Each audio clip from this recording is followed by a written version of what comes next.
Bonjour à tous, aujourd'hui nous allons découvrir ensemble la toute nouvelle boîte d'attachement Stark 1.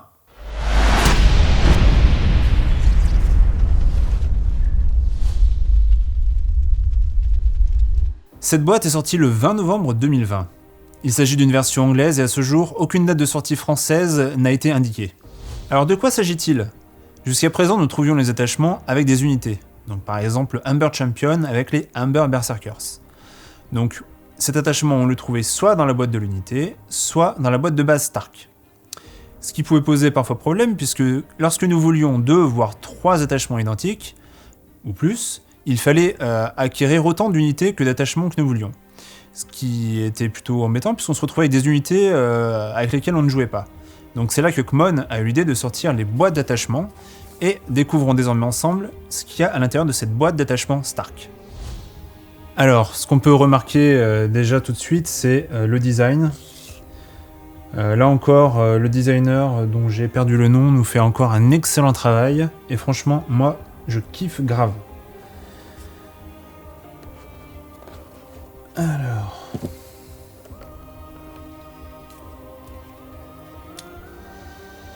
Donc, nous avons une carte du Sword Captain. Une seconde. Nous avons le Humber Champion, en 2 exemplaires, là aussi, le Cranogman Warden, en 2 exemplaires, le Mormon Vétéran. Alors, la carte est collée, en 2 exemplaires aussi, le Cranogman Survivalist, en 2 exemplaires, et le Winterfell Guardian. Là, par contre, il n'y en a qu'un seul. Donc, le Sword Captain, donc ça c'est un attachement qui existe déjà, bien sûr. Par contre, il s'agit de figurines alternatives, et donc de cartes alternatives également. Bon bah là, l'ordre ne change pas, hein, donc ça on connaît. Ensuite, au niveau du Humber Champion, bah, c'est la même chose. Figurines et cartes alternatives. Les capacités, vous la connaissez déjà, donc je passe là-dessus. Alors là, c'est encore un attachement que l'on connaît déjà, le Cranogman Warden.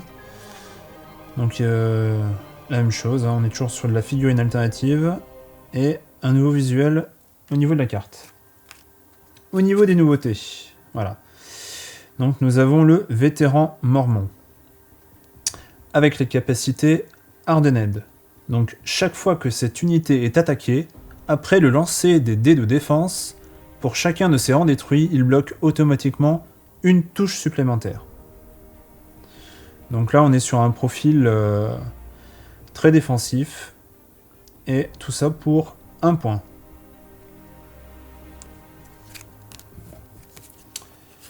Ensuite, nous avons le Cranogman Survivalist. Alors là, c'est encore un nouvel attachement donc, qui a 2 capacités. Elusive Escape. Donc cette unité peut relancer tous ses jets de dés de distance de retraite. Les ennemis désengagés par cette unité subissent D3 blessures et ne peuvent pas pivoter.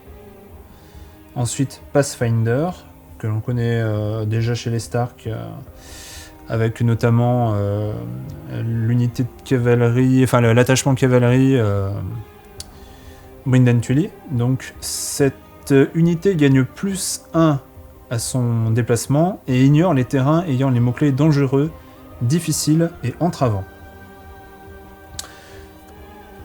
Donc ça c'est un attachement qui vaut 2 points, et il les vaut. Moi je pense que cet attachement sur une unité de dervishes risque de faire de sacrés dégâts, enfin j'ai hâte de tester personnellement. Alors bien sûr, ça marche aussi sur une unité de Berserker, hein, à vous de jouer comme vous l'entendez. Et donc enfin, le Gardien Winterfell, donc il s'agit d'un attachement cavalerie. Donc il a un ordre, le Stunborn Tenacity. Quand cette unité réussit un test de panique, un ennemi engagé avec cette unité subit D3 blessures. Et donc là, nous sommes sur un attachement à 1 point. Alors vous le verrez sur d'autres vidéos, contrairement au Baratheon et à la garde de nuit, là, on a juste un attachement. Alors que le Watch Marshall et le Dragonstone Noble chez les Baratheons peuvent se jouer en solo. Dommage pour les Stark, mais là on sera que sur de l'attachement. Alors au niveau figurines,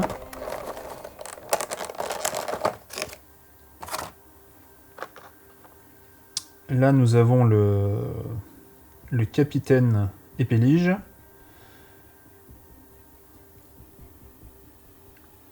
Donc qui est un peu différent, il n'a pas de casque celui-ci.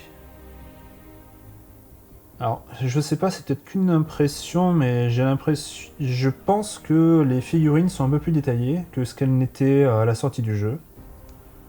On voit un peu plus de...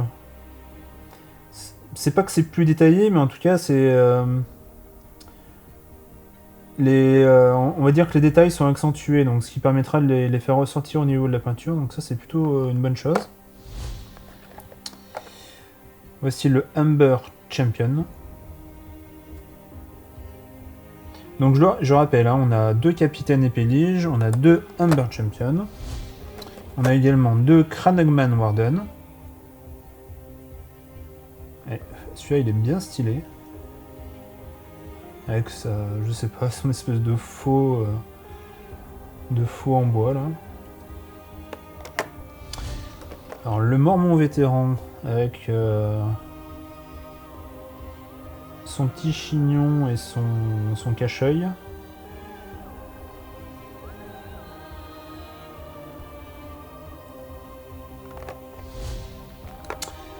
Le Cranogman survivaliste.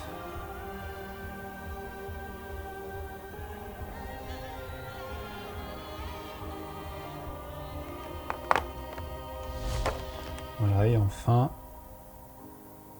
le gardien Winterfell.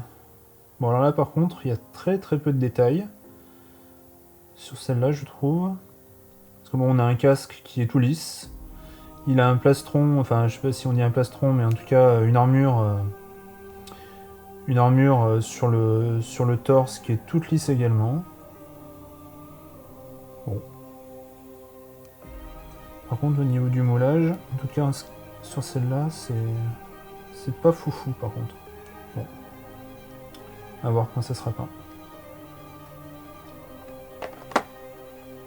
Cet unboxing est désormais terminé, merci d'avoir suivi la vidéo. Bien évidemment, cette extension est disponible sur la boutique, donc n'hésitez pas à vous rendre sur le site, je mets un petit lien dans la description. Je profite également de cette vidéo pour vous annoncer que je vais essayer de relancer un peu cette chaîne YouTube en publiant plus régulièrement, donc notamment les autres boîtes détachement et les futures extensions. Donc n'hésitez pas à vous abonner, à activer la petite cloche, etc. pour être tenu au courant de toutes ces futures vidéos. Je vous remercie et je vous dis à la prochaine vidéo. Ciao!